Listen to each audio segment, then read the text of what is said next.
மாட்சிமை மிகுந்த திராவிட இயக்கத்தினுடைய பிதாமகன் தந்தை பெரியார் கடமை, கண்ணியம், கட்டுப்பாடு என்னும் தாரக மந்திரத்தை தமிழகத்திற்கு தந்த தமிழ்நாட்டினுடைய பிதாமகன் பேரறிஞர் அண்ணா. கல்லறைக்குள்ளே இருந்தாலும் உலகத்தாரின் கவனத்தை இன்றைக்கும் தன் மீது ஈர்த்து கொண்டிருக்கிற ஏழைகளுடைய பிதாமகன் இதய தெய்வம் புரட்சி தலைவர் எம்ஜிஆர் அவர்கள்.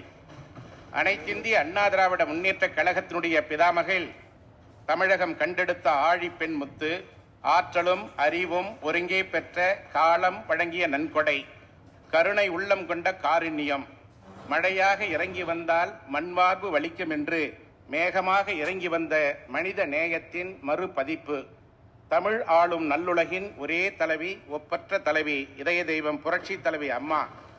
இவர்களை வணங்கி இவர்களின் வழியில் என்றும் விவசாயிகளுடைய பிதா மகனாக, இன்றைக்கு இயக்கத்தினுடைய பொதுச் செயலாளராக, சட்டமன்றத்தினுடைய சன்னிதானத்தில் பிரதான எதிர்க்கட்சி தலைவராக, நாளைய தமிழகத்தின் முதல்வராக, மக்கள் மனமெல்லாம் மகுடம் தரித்திருக்கின்ற ஏழைகளின் இருதய மூர்த்தியாக, விவசாயிகளின் நம்பிக்கை நட்சத்திரமாக, பொன்னி நதி பாய்கின்ற டெல்டா மண்டலத்தை மீட்டு தந்த காவேரி காப்பாளனாக, கம்பீரத்தின் அடையாளமாக அமர்ந்திருக்கிற எங்கள் மாட்சிமை மிகுந்த வருங்கால முதலமைச்சர் புரட்சி தமிழர் மாண்புமிகு அண்ணன் எடப்பாடியார் அவர்களை வணங்குகிறேன். இந்த மாமன்றத்திலே பேசுவதற்கான வாய்ப்பினை வழங்கிய அனைத்திந்திய அண்ணா திராவிட முன்னேற்ற கழகத்தினுடைய அமைப்பு செயலாளர், கழகத்தினுடைய கொறடா, முன்னாள் அமைச்சர் அண்ணன் SP வேலுமணி அவர்களையும் மாண்புமிகு சட்டப்பேரவை தலைவர் அவர்களுக்கும் என்னுடைய நன்றியை தெரிவித்துக் கொள்கிறேன். இம்மாமன்றத்தில் பேசுவதற்கான வாய்ப்பினை வழங்கிய கலசப்பாக்கம் சட்டமன்ற தொகுதியிலிருந்து 2 முறையும், போலூர் சட்டமன்ற தொகுதியிலிருந்து இம்முறையும் சட்டமன்றத்திற்கு தேர்வு செய்த கலசப்பாக்கம் தொகுதி மற்றும் போலூர் தொகுதி வாக்காளர் பெருமக்களுக்கும் எனது நெஞ்சம் நிறைந்த நன்றிகளை இந்த நேரத்திலே நான் தெரிவித்துக் கொள்கிறேன். வேளாண்மை என்பது பூமாதேவியின் மேடையில் மரகத போர்வை போர்த்தி அழகு பார்க்கும் அதிசயம், பச்சை கம்பளம் பிரித்து கண்களை குளிர்விக்கும் ஓவியம், வயலில் விதைப்பவனும் மலரை வளர்ப்பவனும் மரத்தை நடுபவனும் மானிடரில் மகத்தானவன். பொன்னை புதையுங்கள், அது பருவம் முடிந்தாலும் அப்படியே இருக்கும். ஆனால் நெல்லை விதையுங்கள், அது பன்மடங்காக பெருகி பலன் தரும் என்றார் ஆங்கில புலவர் எட்வர்ட். தமிழ் புலவர் திருவள்ளுவரோ எல்லாவற்றுக்கும் மேலாக சுழன்றும் ஏர் பின்னது உலகம் என்று உலகையே ஏருக்கு பின் நிறுத்தி உழவை முன்னிறுத்தி பெருமை சேர்த்தார். சிறு பஞ்சமூலமோ குளம் தொட்டு உளம் தொட்டு வளம் தொட்டு என குளம் அமைப்பதால் வளத்தினை தொடுவோம் என்கிறது. தமிழ் இலக்கியமோ நீர்நிலைகளை இளஞ்சியம், கயம், கேணி, கோட்டகம், மலங்கன், மடு, ஓடை, வாவி, சலந்தரம், வட்டம், தடாகம், நளினி, பொய்கை, குட்டம், கிடங்கு, கண்மாய், ஏரி, குளம் என பல்வேறு சொற்கள் மூலம் குறிப்பிட்டு நீர்நிலைகளின் பரிணாமங்களை நமக்கு உணர்த்துகிறது.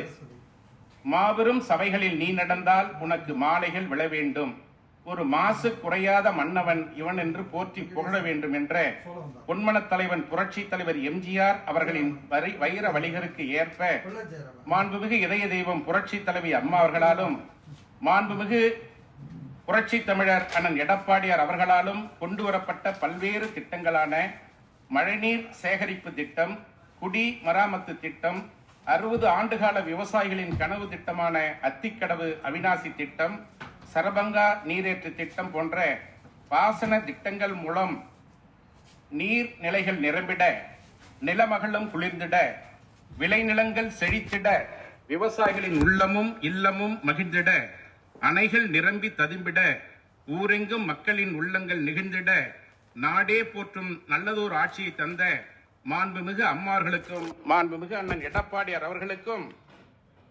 நன்றியை தெரிவித்து, வேளாண்மையில் 2 மடங்கு உற்பத்தி 3 மடங்கு லாபம் என்ற தாரக மந்திரத்தை பயன்படுத்தி விவசாயிகளுக்காக பல்வேறு திட்டங்களை செம்மையாகவும் நேர்த்தியாகவும் நிறைவேற்றி வானம் வானவில்லிற்கு வளைகாப்பு நடத்துகின்ற ஒரு வசந்த காலத்தை போல, வானம் வானவில்லிற்கு வளைகாப்பு நடத்துகின்ற ஒரு வசந்த காலத்தை போல தமிழகத்தில் அம்மா மற்றும் அண்ணன் எடப்பாடியாரின் ஆட்சியில்தான் விவசாயிகளின் பொற்காலம் என்பதை தங்களது நிர்வாக திறமையின் காரணமாக நிரூபணம் செய்து தேசிய அளவில் மத்திய அரசால் வழங்கப்படும் உயரிய விருதான கிருஷி கர்மான் விருதினை 5 முறைக்கும் மேலாக பெற்று வேளாண்மை துறையில் சரித்திர சகாப்த சாதனைகளை படைத்தார்கள் என்பதை பெருமையோடு இந்த நேரத்தில் நான் பதிவு செய்கிறேன்.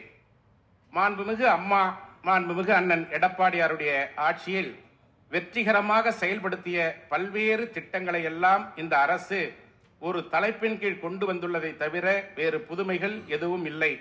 உதாரணமாக சிஎம், எம்கே, எம்கேஎஸ், அதாவது முதலமைச்சரின் மண்ணுயிர் காத்து மண்ணுயிர் காப்போம், காவியா டிபி, அனைத்து கிராம ஒருங்கிணைந்த வேளாண் வளர்ச்சி திட்டம் போன்றவை எல்லாம் ஓல்டு ஒயின் இன் நியூ பாட்டில், பழைய கல் புதிய மொந்தை என்ற பழைய பழமொழியைத்தான் இந்த நிதிநிலை அறிக்கை நினைவுபடுத்துகிறது. இந்த ஆட்சியில் உழவன் கணக்கு உழவன் கணக்கு பார்த்தால் உழக்கு கூட மிஞ்சாது என்பதுதான் நிதர்சனமான உண்மை. 2021-22 ஆண்டு விவசாய பட்ஜெட்டில் மொத்த சாகுபடி பரப்பை 60% 75% உயர்த்துவோம் என்று கூறினீர்கள்.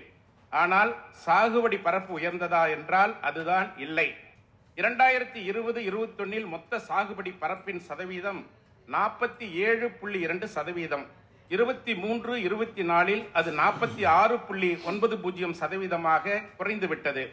இருபோக சாகுபடி பரப்பை இரட்டடிப்பு ஆக்குவோம் என்று கூறினீர்கள். ஆனால் அந்த சாகுபடி பரப்பும் உயரவில்லை. சில பயிர்களின் உற்பத்தி திறனை உயர்த்தி நாட்டிலேயே முதலிடத்திற்கு கொண்டு வருவோம் என்று கூறினீர்கள். அதுவும் நடக்கவில்லை. இதற்கெல்லாம் காரணம் எந்தவித தொலைநோக்கு திட்டமும் இல்லாமல் வேளாண்மை பட்ஜெட் என்ற போர்வையில் சொற்களிலே மட்டுமே சொர்க்கத்தை காட்டியுள்ளீர்கள்.